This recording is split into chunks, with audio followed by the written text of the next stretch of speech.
Good morning students. आज हम आपको बीकॉम थर्ड ईयर के अंतर्गत एक पेपर है अंतर्राष्ट्रीय विपणन इंटरनेशनल मार्केटिंग।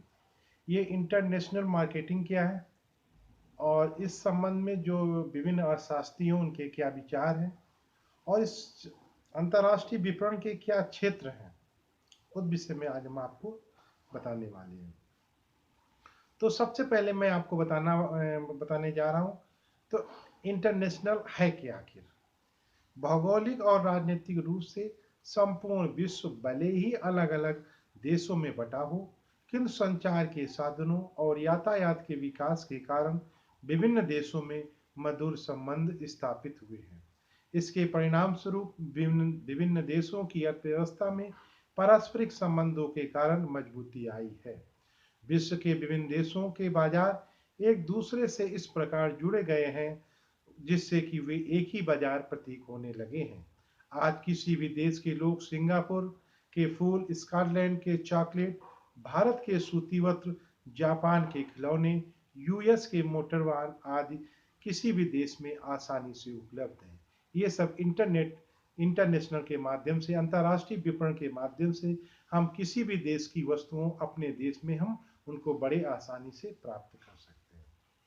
अब इस संबंध में जो विभिन्न अर्थशास्त्री हैं उनके क्या विचार हैं, वो इस प्रकार हैं। सबसे पहले हैं हैसेस एवं कैटोरा के अनुसार अंतर्राष्ट्रीय विपणन उन सभी व्यवसायिक क्रियाओं का निष्पादन है जिससे देश के माल एवं सेवाओं के प्रवाह को एक से अधिक राष्ट्रों के उपभोक्ताओं या प्रवक्ताओं की ओर निर्देशित किया जाता है।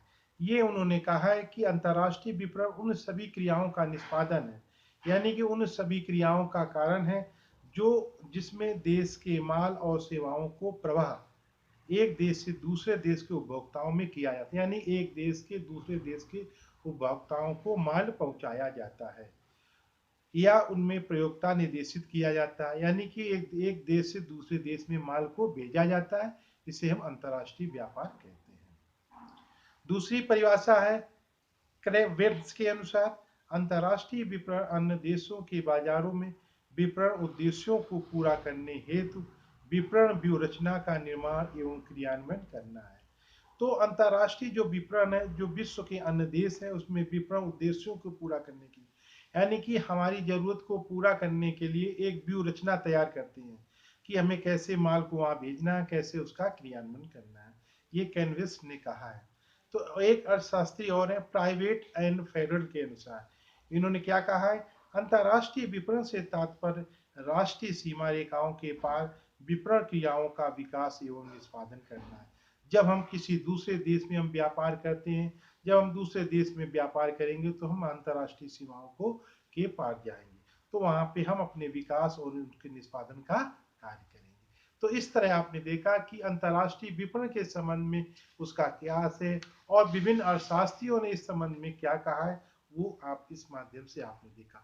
तो उपयुक्त परिभाषाओं के अध्ययन के बाद अंतर्राष्ट्रीय विपणन को राष्ट्रीय सीमाओं के बाहर किया गया है।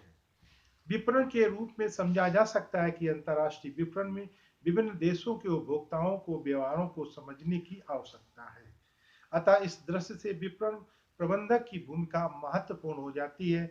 विपणन प्रबंधक विदेशी निवेश को समझने की योग्यता तथा प्रतियोगिता के मुकाबले करने की क्षमता होना चाहिए। जो हमारा प्रबंधक है उसकी महत्व बढ़ जाता है और उसको प्रबंध की भूमिका उससे बहुत अच्छे ढंग से निभानी होती है, जिससे कि हमारे जो विदेशी निवेशक हैं तो उनके कैसे विदेशी पूंजी की योग्यता और उनकी प्रतियोगिता के हमें आसानी से हमको मुकाबले करने के लिए हमको सक्षम होना चाहिए। अब अंतर्राष्ट्रीय विपणन की क्या विशेषताएं होनी चाहिए वो मैं आपको बताने जा रहा हूँ। तो नंबर एक है राष्ट्रीय सीमा रेखाओं के पार विपणन। अंतर्राष्ट्रीय विपणन की क्रियाएं किसी भी देश के व्यवसायी के द्वारा उस देश की सीमा रेखा के पार विश्व के अन्य देशों में किया जाता है। यानी कि जब राष्ट्रीय सीमाओं के पार हम कोई भी व्यवसाय करते हैं तो उसको हम अंतर्राष्ट्रीय व्यवसाय कहते हैं। नेक्स्ट है माल व सेवाओं का विदेशों में प्रवाह। अंतर्राष्ट्रीय विपणन में एक देश का माल एवं सेवाएं दूसरे देश में प्रवाहित की जाती है, यानी कि एक देश का माल दूसरे देश में उनको भेजा जाता है। नेक्स्ट है विदेशी वातावरण का अध्ययन। प्रत्येक देश के नागरिकों का रहन सहन आवश्यकताएं अलग अलग होती हैं, अतः अंतर्राष्ट्रीय विपणन की सफलता के लिए यह आवश्यक है कि जिस देश में विपणन क्रिया संपन्न की जानी है वहां के परिवेश वातावरण का अध्ययन कर लेना चाहिए।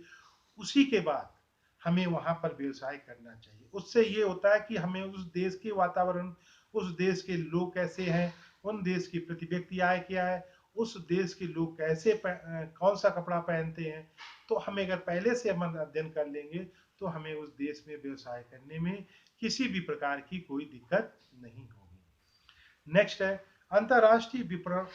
अंतर्राष्ट्रीय व्यापार से भिन्न है। अंतर्राष्ट्रीय विपणन और अंतर्राष्ट्रीय व्यापार को समझने की भूल नहीं करनी चाहिए। इन दोनों में भिन्नता है। अंतर्राष्ट्रीय विपणन एक प्रबंधकीय विचार है जिसमें प्रबंधकीय कुशलता के आधार पर अन्य देशों में विपणन उद्देश्यों की पूर्ति पर जोर दिया जाता है। दूसरी ओर प्रबंधकीय कुशलता के आधार पर अन्य देशों में विपणन उद्देश्यों की पूर्ति पर जोर दिया जाता है। अंतर्राष्ट्रीय व्यापार भिन्न भिन्न देशों में साधनों की मांग एवं पूर्ति से असंतुलन को दूर करने का प्रयास होता है। यह आयात और निर्यात से संबंध रखता है। इस तरह आपने देखा कि अंतर्राष्ट्रीय व्यापार में हम वस्तुओं को मंगाते भी हैं और वस्तुओं को अपने देश से बाहर भी हम बेचते हैं। नेक्स्ट है अन्य देशों में विपणन उद्देश्यों की पूर्ति। अंतर्राष्ट्रीय विपणन के अंतर्गत विपणन के उद्देश्यों की पूर्ति अपने देश की परिधि के बाहर अन्य देशों में की जाती है। तो इसके माध्यम से आपने देखा जब हम कोई उत्पादन करेंगे अपने देश के लिए करेंगे और जो उत्पादन हमारा एक्स्ट्रा होगा तो हम अपने देश के बाहर भी उस उत्पादन को हम दूसरे देश में भी भेजने का प्रयास करेंगे। नेक्स्ट है विविध नियमन प्रणाली। प्रत्येक देश की अपनी निजी विधि प्रणाली होती है। अंतर्राष्ट्रीय विपणन नियमन एवं नियंत्रण अंतर्राष्ट्रीय विपणनकर्ता के देश के नियमों एवं कानूनों के साथ साथ संबंधित देशों के राष्ट्रीय नियमों से भी किया जाता है। अतः विपणनकर्ता को प्रत्येक देश के विदेशी बाजार के राष्ट्रीय कानूनों एवं नियमों को मानना पड़ता है। कुछ देश इंग्लिश कॉमन लॉ अपनाते हैं, कुछ देश सिविल कॉमन लॉ अपनाते हैं। हमें जिस देश में व्यापार करना है उन कानूनों को हमें भली प्रकार से वहाँ के कानूनों को मानना होगा, तभी हम उस देश में व्यापार कर पाएंगे। कुछ देश है वो इंग्लिश कॉमन लॉ अपनाते हैं और कुछ देश जो है वो सिविल कानून अपनाते हैं। उसके द्वारा वो हम उन देशों कानून के अपना के हम उस देश में अपना व्यापार कर सकते हैं। लास्ट पॉइंट है मौद्रिक प्रणाली। किसी भी देश की मौद्रिक प्रणाली उस देश की सरकार द्वारा निश्चित की जाती है तथा देश की मुद्रा की विनिमय कीमत मांग एवं पूर्ति की शक्ति द्वारा निर्धारित की जाती है। जो उस देश की पूंजी होती है उस देश की पूंजी के साथ हमें उस मुद्रा के साथ हमें व्यापार करना होता है। उस देश की विनिमय कीमत मांग एवं पूर्ति की शक्ति का निर्धारण करना होता है। तो इस तरह आपने देखा कि अंतर्राष्ट्रीय व्यवसाय क्या है, इसमें विभिन्न अर्थशास्त्रियों के उनके क्या विचार हैं और अंतर्राष्ट्रीय विपणन की क्या विशेषताएं होनी चाहिए। तो इस वीडियो के माध्यम से आपने देखा। तो नेक्स्ट वीडियो में फिर मिलेंगे, तब तक के लिए